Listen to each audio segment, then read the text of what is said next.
बहुत बहुत स्वागत हर्षवर्धन चौहान जी। और आपके पास एक बहुत महत्वपूर्ण महकमा है, ज़्यादा देर ना करते हुए सीधा बात पर आएंगे। इंडस्ट्री एक बहुत बड़ी जिम्मेदारी मुख्यमंत्री सुखविंदर सिंह सुक्खू ने आपको सौंपी है। बीबीएन तो एक बहुत बड़ा इलाका है इंडस्ट्री के दृष्टि से अगर देखा जाए। सबसे पहले तो चुनौतियों की हम बात करना चाहेंगे, क्योंकि एक छोटा राज्य है, हमारे पास कम संसाधन है। किन चुनौतियों से राज्य सरकार जूझती है बेहतर काम करने के लिए? सबसे पहले तो मैं जी मीडिया का धन्यवाद करना चाहूँगा कि आपने मुझे आमंत्रित किया और एक प्लेटफॉर्म दिया आपने मुझे अपनी बात कहने का। जैसे आपने इंडस्ट्री के चुनौतियों के बारे में कहा, हिमाचल प्रदेश में इंडस्ट्री इस्टेब्लिश करना अपने आप में एक बहुत बड़ी चुनौती है, क्योंकि जोग्राफिकल पॉइंट ऑफ व्यू से हम एक डिसएडवांटेजेस पोजीशन पे हैं। पहाड़ी राज्य है, मार्केट से हम दूर हैं, रॉ मटेरियल सारा बाहर से लाना है और फिनिश गुड बना करके मार्केट में बेचना है, लॉजिस्टिक कॉस्ट बहुत हाई है। मगर इन सारी विपरीत परिस्थितियों के बाद हिमाचल प्रदेश जो है वो एक बहुत बड़ा इंडस्ट्रियल हब है। इंडिया का 30% जो फार्मास्यूटिकल है वो हिमाचल प्रदेश में है और हम लगभग 20,000 करोड़ की जो एक्सपोर्ट है वो भी करते हैं। और बीबीएनडी के अलावा हमारा नाहन, पोंटा है, कालाम है, ऊना वाला एरिया है हमारा, कांगड़ा का एरिया है हमारा। तो हम हिमाचल प्रदेश में जो है वो इंडस्ट्री के लेवल पे एक नेशनल सिनेरियो में बहुत ऊपर है। और इंडिया की जो फार्मास्यूटिकल्स है, मल्टीनेशनल कंपनीज़ है बहुत सारी, वो हिमाचल प्रदेश में जो है स्थापित है। हमारे जो सरिये है, स्टील प्लांट्स हैं, वो बहुत बड़ी तादाद में नॉर्थ इंडिया का मेरे ख्याल 50% जो स्टील है वो हिमाचल प्रदेश में जो इसका उत्पादन होता है। और हमारा बल ड्रग पार्क हिमाचल प्रदेश में एक नेशनल प्रोजेक्ट है, वो हरोली में बन रहा है 2,000 करोड़ की लागत से। उसमें जो एपीआई यूनिट्स हैं, जो रॉ मटेरियल दवाइयों के फार्मास्यूटिकल में लगता है, वो हिमाचल प्रदेश में बनेगा। ये 3 ही प्लांट्स हैं, प्रोजेक्ट्स हैं, गुजरात, आंध्र प्रदेश और हिमाचल प्रदेश में। जब कोरोना में दवाइयों का जो रॉ मटेरियल का जब अकाल पड़ा, कमी पड़ी, तो गवर्नमेंट ऑफ इंडिया ने कहा कि इंडिया में ऐसे प्रोजेक्ट्स लाए जाएं जो इंडिया को आत्मनिर्भर बनाने के लिए। तो हमारा बल ड्रग पार्क इस साल के आखिर तक हमारा स्थापित हो जाएगा। तो हम इंडस्ट्री के क्षेत्र में जो है बहुत आगे हैं और अब इसको आगे बढ़ाने के हम और भी कोशिश कर रहे हैं। जी, एक मेरा सवाल ये भी है कि हिमाचल में उद्योग लाने के लिए सरकार की तरफ से किन किन चीज़ों पर फोकस किया जाता है कि अगर हम ये इंडस्ट्री लेकर आएंगे तो जो यहाँ के नौजवान हैं उनको रोज़गार मिल सके, उनको जो रोज़गार दिया जा रहा है उसमें उनकी वेतन उतना हो ताकि उनका गुजारा हो सके। किन किन चीज़ों पर फोकस होता है? देखो, हिमाचल प्रदेश जो हमारा इंडस्ट्रियल सेक्टर है जी, हम लगभग 4.5 लाख लोगों को रोज़गार दे रहे हैं। जी, हमारी पॉलिसी है कि इंडस्ट्री में हर उद्योग जो है वो 80% हिमाचल प्रदेश को एम्प्लॉय करे। कुछ हमारी फैक्ट्रीज है जिसमें 80% वाला पैरामीटर नहीं होता है, जहाँ पे स्किल्ड मैन पावर नहीं मिलती या कुछ ऐसे हैं जहाँ हमारे लोग काम नहीं करते हैं। और हम उन इंडस्ट्रीज़ को अब हमारी नई इंडस्ट्रियल पॉलिसी बन रही है और हम जो हमारे ग्रीन इंडस्ट्री है जिससे हमारा पर्यावरण ख़राब ना हो, वो इंडस्ट्री जो हमारे रॉ मटेरियल फूड प्रोडक्ट्स हैं, फ्रूट प्रोडक्ट्स हैं, इनको जो प्रोत्साहन देंगे उनको हम अपनी इंडस्ट्रियल पॉलिसी में जो है वो प्रोत्साहन कर रहे हैं। और इन टर्म्स ऑफ एम्प्लॉयमेंट है, in terms of financial viability है, मिनिमम वेजेस एक्ट जो है वो हमने लागू किया हुआ है।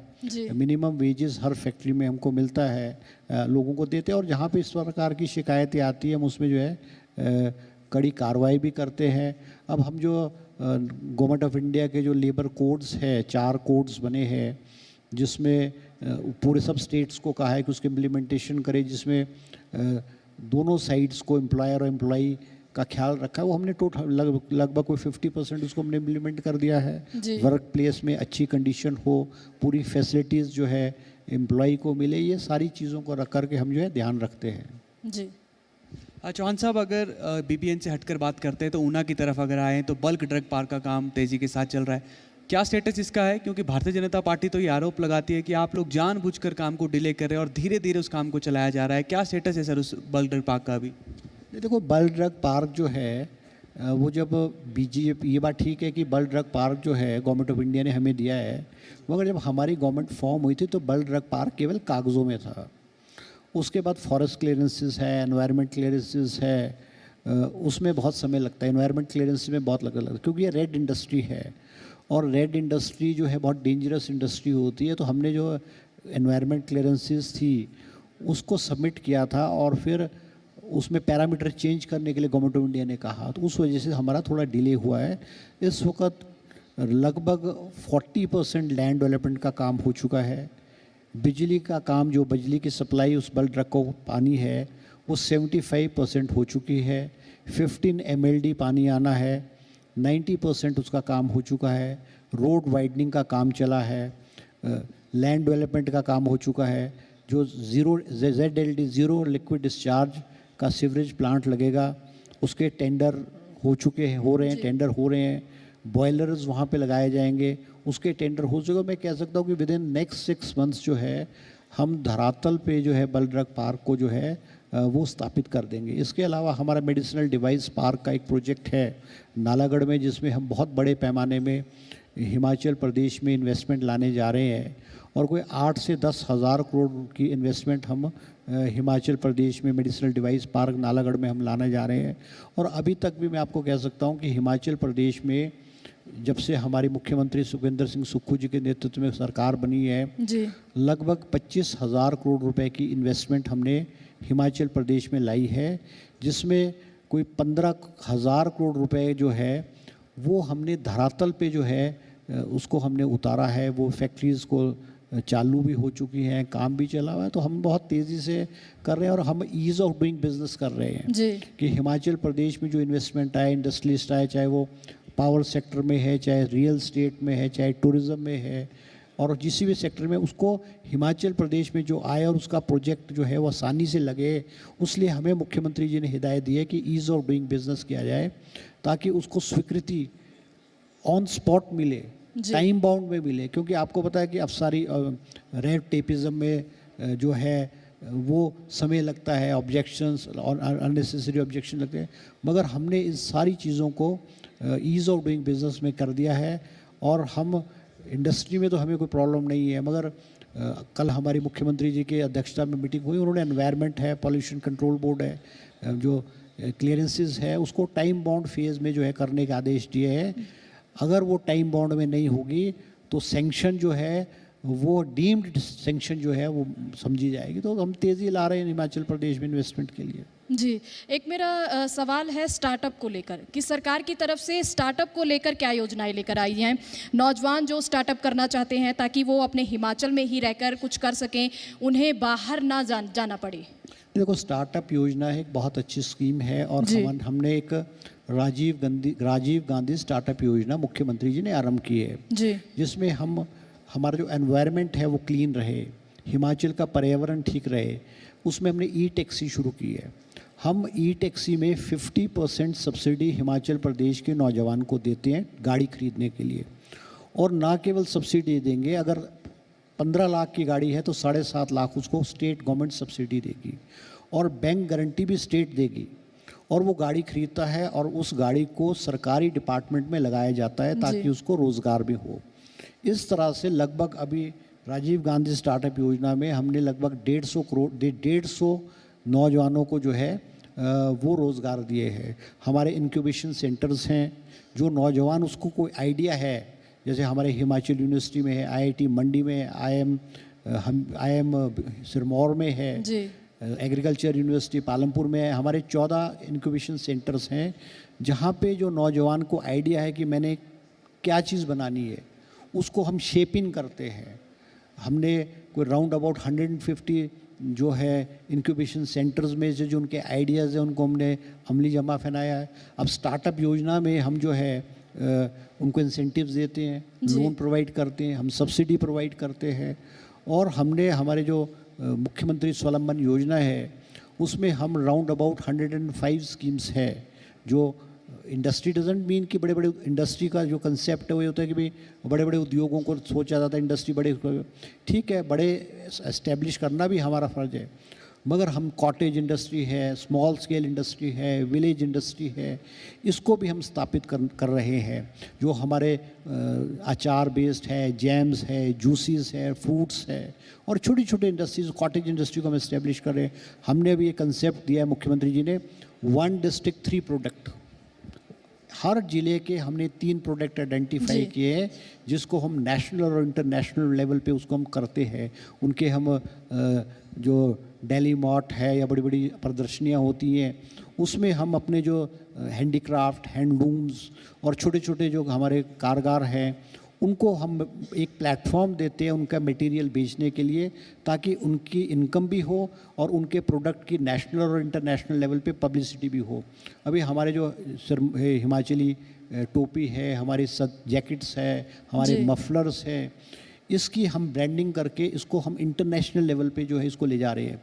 मतलब हम शेप देते हैं इनको कि उनकी जो मार्केट है उसके शेप देंगे। जैसे मफलर है हमारे मफलर है वो उसका साइज़ छोटा है as compare to international level, broad नहीं है, लंबा नहीं है, तो हम उनको डिज़ाइन देंगे और उनके प्रोडक्ट की हम मार्केटिंग करते हैं। तो हमारा कोशिश है कि हम ये सारी की सारी जो हमारी चाहे जो छोटा सेल्फ हेल्प ग्रुप्स हैं, कॉटेज इंडस्ट्री में छोटे छोटे लोग ग्रामीण क्षेत्र में रह रहे हैं, उनकी जो आर्ट है, उनका जो क्राफ्ट है उसकी हम पब्लिसिटी करें। चंबा का हमारा रुमाल है जी, हमारे जो क्राफ्ट, ये पीतल के जो हमारे क्राफ्ट हैं, इन चीज़ों को हम प्रोडक्ट करते हैं। और हमने हिमाचल प्रदेश में हमने 17 जीआई टैग्स, 17 प्रोडक्ट्स हमारे हैं जिनको हमने जीआई टैग्स दिलाया है।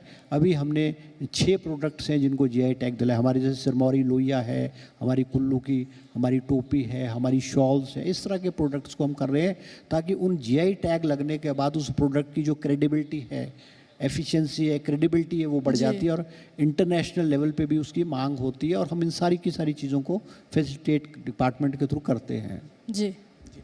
सर, हिमाचल प्रदेश में बात की जाए, लंबे वक्त से हम आपदा झेल रहे हैं। 2023 के बाद से अब तक लगातार आपदा की वजह से नुकसान हो रहा है। जब भी ब्यास का लेवल बढ़ता है तो डीसिल्टिंग की या फिर ड्रेजिंग की बात की जाती है।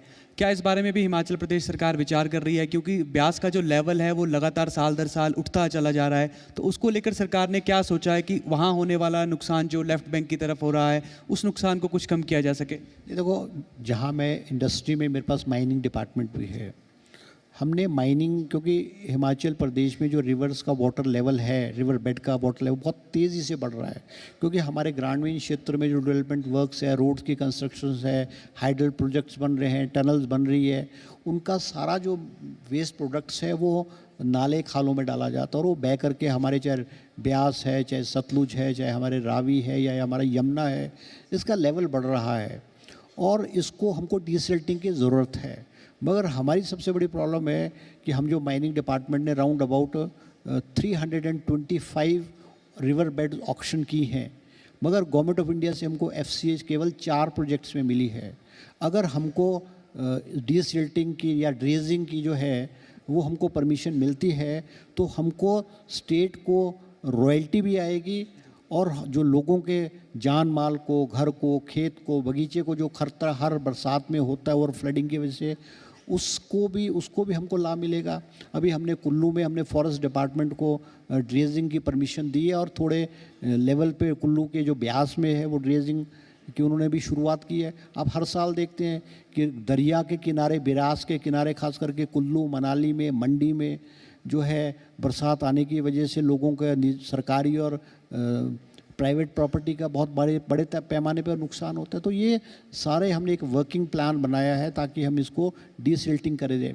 अब जो हमारा रिवर्स में जो हम डीसिल्टिंग, रिवर बेड माइनिंग से हम जो रॉ मटेरियल निकालते हैं, ये मान के चलो कि हम 2.5 करोड़ टन पत्थर निकालते हैं जी। और हर साल लगभग 10,000 मतलब 10 करोड़ टन जो है वो मटेरियल आ रहा है, तो उससे वाटर लेवल तो बढ़ ही रहा है। अब जिन्होंने दरियाओं में, ब्यास में या सतलुज में अपने घर 10, 20, 30 मीटर ऊपर बनाए थे वो लेवल बढ़ रहा है। हमारे जो ब्रिजेस हैं वो इसी की वजह से वॉश आउट हो रहे हैं। तो ये एक बहुत इंपॉर्टेंट इशू है। हम इसको गवर्नमेंट ऑफ इंडिया पे लेवल पे, मिनिस्ट्री ऑफ फॉरेस्ट एनवायरनमेंट पे हम इस पर टेकअप कर रहे हैं जी। एक मेरा सवाल ये भी है कि जिस तरीके से इंडस्ट्री को लाया जा रहा है यहाँ पे, और नौजवानों को देखते हैं कि हम वो सिक्योर फ्यूचर देखते हैं, वो चाहते हैं कि हमें ऐसी नौकरी मिल जाए, हमें सरकारी नौकरी मिल जाए कि हमारा फ्यूचर सिक्योर हो जाए। तो इंडस्ट्री को लेकर सरकार की तरफ से क्या काम किया जा रहा है कि जो नौजवान हैं वो इंडस्ट्री की तरफ भी जाएँ, उन्हें ये ना लगे कि हम इंडस्ट्री में जाके सिर्फ मजदूर मजदूर ही बन रहे हैं, वहाँ जाके उनको ऐसा वेज उनको दिया जाए ताकि उनको अच्छी वो अपनी जीवन जो है व्यतीत कर सकें। तो इसको लेकर सरकार की तरफ से क्या किया जा रहा है? नहीं, मैं निश्चित रूप में, देखो, मैं आपकी बात से सहमत हूँ। हिमाचल प्रदेश में, हमारे हिमाचल के लोगों की मानसिकता रही है, जो नौजवान है वो सरकारी नौकरियों की तरफ देखता है जी। और सरकारी नौकरियों में एक सैचुरेशन पॉइंट आ चुका है। गवर्नमेंट जिस मर्जी की बनेगी, मगर सरकारी नौकरियों में एक लेवल, एक लिमिटेशन हो चुका है। अब हमको प्राइवेट सेक्टर में और इन्वेस्ट करने की ज़रूरत है। हमको प्राइवेट सेक्टर में, खास करके हमारी जो इंडस्ट्रीज़ है अभी बॉर्डर एरियाज़ पे है, अब हम अगर हमारी जो लोकल बेस्ड इंडस्ट्रीज़ है इनको ज़्यादा इंसेंटिव दे करके हमको हिमाचल प्रदेश के अंदरूनी क्षेत्रों में लाना पड़ेगा, जिससे कि हमारा जो लोकल फूड प्रोडक्ट्स है, फ्रूट्स है, ये इसकी कंजम्पशन भी होगी और लोगों को फैक्ट्रियों में जो है ज़्यादा रोज़गार भी जो है मिलेगा। तो ये बात ठीक है कि हमको प्राइवेट सेक्टर में, चाहे टूरिज़्म सेक्टर है, चाहे हमारा इंडस्ट्री है, चाहे रियल स्टेट है, हमको प्राइवेट सेक्टर में और थ्रस्ट देने की ज़रूरत है और हिमाचल प्रदेश में इन्वेस्टमेंट और ज़्यादा लाने की ज़रूरत है, ताकि हमारा फाइनेंशियल स्टेट वायबल भी बने और इन टर्म्स ऑफ एम्प्लॉयमेंट भी जो है वो हमारी वृद्धि हो। जी। हर्षवर्धन चौहान जी, आपने हमें समय दिया, इसके लिए आपका बहुत बहुत आभार। यूँ तो आपसे बहुत सारी बातें करने के लिए थी, लेकिन समय इजाज़त नहीं दे रहा। आपने आपका समय दिया, इसके लिए आपका बहुत बहुत धन्यवाद। Thank you ji.